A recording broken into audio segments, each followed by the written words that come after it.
Hey guys, a huge community update actually dropped for Battlefield 6 just before beta. I was actually starting to preload and I saw this community update dropping some bombshells on the community, to be honest. Some people might think the changes are controversial, we have some changes here. We have map design changes, TTK is changing, multiple changes to classes, even Deploy Beacon is now going to be a part of Assault class instead of Recon. That's right, you didn't hear that wrong, that is right, that's what's happening. Deploy Beacon is becoming a Assault class gadget instead of Recon. They're very interesting. And some new gadgets are also introduced. So we are going to get everything you need to know about this community update right away. Just go down in the comment section and let me know what you think about what you hear in this video, because that will really come in handy when it comes to me knowing my community. Without further ado guys, let's go ahead and get straight into this article. Alright, so this community update is called Open Beta and the Road to Launch. As we prepare for Battlefield 6's Early Access Beta starting on Thursday, August 7th,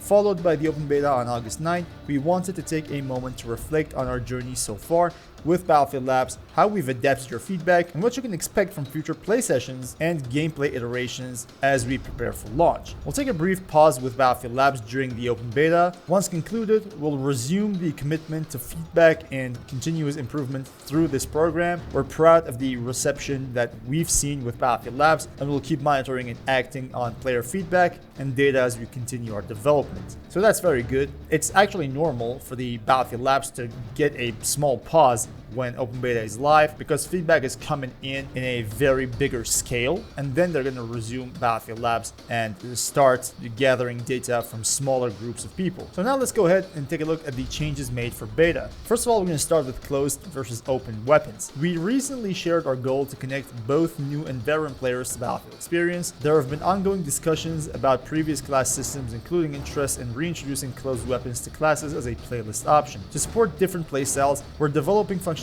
that allows you to choose between closed and open weapon modes, starting with the open beta. We're starting with a closed weapon conquest playlist in beta. You'll earn full XP progression in this mode, giving you the freedom to play your way. With the open beta inviting you to our largest play sessions yet, we encourage everyone to try switching between both systems to find out what works best for you. So kind of confusing here. It says we're starting with a closed weapon conquest playlist in beta. That probably means that for one day, we're going to get closed weapons only, and the other day we're going to get open weapons, something like that. But in other places, they also talk about having both at the same time. So we don't really know about that. We have to wait for the open beta to drop, and then we're going to know what's going on. Also, keep in mind that I'm going to be playing from August 7th. I'll be giving you my first impressions and so much more stuff on Battlefield 6 open beta. Stay tuned on the channel. There will be so much more coming your way. About maps and modes, we've been closely tracking player behavior and traversal across the different maps played in Battlefield Labs, such as for the below image of Siege of Cairo. You're seeing the small video right here. Using this and other data, we've identified several areas across maps that we've zoned in on and changed to better the flow of movement and the pace at which players traverse and fight each other. Several direct changes have also been made to the layout of objectives, including improved cover, adjusted objective sizes, and tailored designs to support balanced play for both sides. We've also updated the visual look of objective boundaries and repositioned turrets across the map to further enhance gameplay. So these objective boundaries have been topic of discussion on Reddit probably. Reddit is turning into a shit place, honestly. Let me be honest here, because people on Reddit are just, posting ridiculous stuff for no reason, basically. But it was a topic of discussion in Reddit. They were talking about these objective boundaries being too bold, actually going against what they call immersion, and apparently they are fixing some stuff when it comes to that. As we move into the next phase of map testing, our focus will shift even more towards refining these objective layouts and iterating based on player feedback. Expect further adjustments as we approach the final stages of development. We've always loved the fast-paced action of Domination and have been exploring the best way to bring revives into the mode, a core element of Battlefield team play that we think really fits. After seeing positive feedback from players, we're excited to introduce reviving as a new mechanic, adding an extra layer of strategy and teamwork to the experience. So I literally just have no idea what they mean by this, like introducing reviving as a new mechanic. Absolutely no idea. So if you know something about this, just let me know in the comment section. Now for weapons, time to kill and time to death have been frequent topics of community feedback. With your input, We've balanced damage across the weapon pool, and we're eager to hear your thoughts on how these changes feel during the beta. So this is very interesting. People were referring to the TTK being too fast somehow, but I disagree. Based on what I've seen in the leaked gameplays and even in the multiplayer event, TTK always looked good to me, but apparently they're changing that. Now we don't know what the change is. We don't know if they're making it faster or making it slower. Probably slower, because people were talking about it being too fast, but we have to wait and see. We've also leveled up our weapon customization options. We've worked to enhance overall clarity to make the UI more user-friendly, so it's easier to see which weapons synergize best with each class. These improvements are designed to help you make more informed choices when building your loadout, ensuring that you can quickly understand the strengths and intended roles of different weapons. To further differentiate the classes and provide unique weapon advantages, we've introduced signature weapons. Selecting a weapon that aligns with your class now grants exclusive advantages for that weapon that no other classes will benefit from. For example, no other class will be able to utilize a sniper rifle as effectively as a recon. So we know about those kind of stuff. We know actually about signature weapons. It's been a thing ever since Battlefield 6 was a thing. However, let's go ahead to the road to launch section. Adapting and implementing feedback takes time, and while open beta will give you an early look at the class system, it's not the final adaptation. After the open beta has concluded, there will be more opportunities to shape the class experience together before launch through upcoming Battlefield Labs play sessions. Today we want to give you a glimpse of further changes you can expect beyond open beta as we head towards launch. So it's going to start with Assault, and I'm going to tell you this is going to start hot because Assault is being basically favored by developers. Now let's go ahead and take a look at this. While Assault has been recognized as the class for frontline-medics and a favorite among lone wolf players, we're now placing greater emphasis on team play. With reworked traits and gadgets, Assault offers passive squad benefits that encourage teamwork and provide a stronger support for the squad. The Adrenaline Injector, initially offering a self-healing effect, now clears and boosts resistance to flash and stun effects, enhances tolerance to explosive and incendiary damage, and improves movement speed. We feel that this will reduce their self-sustaining perks and differentiate them further from the support class. Commanding Presence has now replaced Enhanced Mobility as the new signature trait. This trait speeds up capturing objectives for nearby squad members and takes you and your team out of combat status faster. With this new ability, we're taking another step to provide the Assault class with more team-focused abilities. Now, this Commanding Presence signature trait actually looks very interesting in my opinion. It looks like a very good change because Assault is kind of frontline class leading the entire team into an objective. Now, if you under certain circumstances can cause the team to capture objectives faster, that means you are actually providing some value to that team. Not just going in, rushing, getting kills, and getting out without actually doing anything for the team. So this is very interesting in my opinion. We have to see this in action actually, but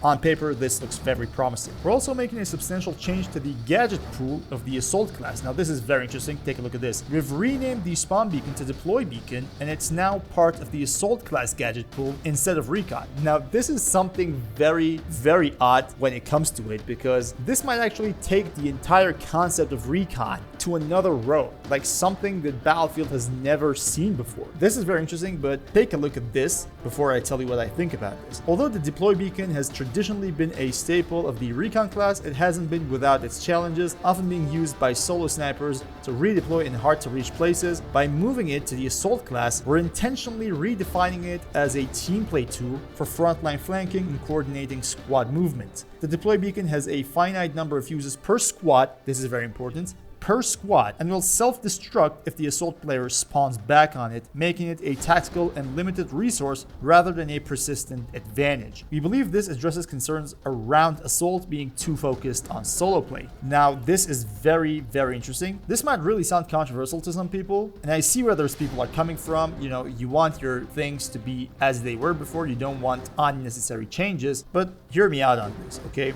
They're right. Let's be honest, like spawn beacons 99% of the times are being used for snipers to just redeploy in one position, which is most of the times a good sniping position, and just, you know, spam sniping. That's it. You most likely don't come across recon players who actually flank, deploy a beacon, and then call in their team to actually go there, support them, take an objective. That's not really the case, right? So instead of that, you're going to give the deploy beacon to Assault, because Assault players are most of the times doing the flanks, and they are the frontline class. So with limited use, they can also spawn teammates and, capture objectives. That is the exact way for using the deploy beacon. However, I'm going to tell you one thing, okay? The weapon sling gadget, in my opinion, should be removed now. And hear me out on this too. The weapon sling actually allows the assault class to have two primary weapons. Those primary weapons are shotguns, DMRs, and carbines. And in my opinion, they should completely remove this. And instead, now you have the deploy beacon, they should actually give you the healing ability of the adrenaline injector back, so you actually have something in return,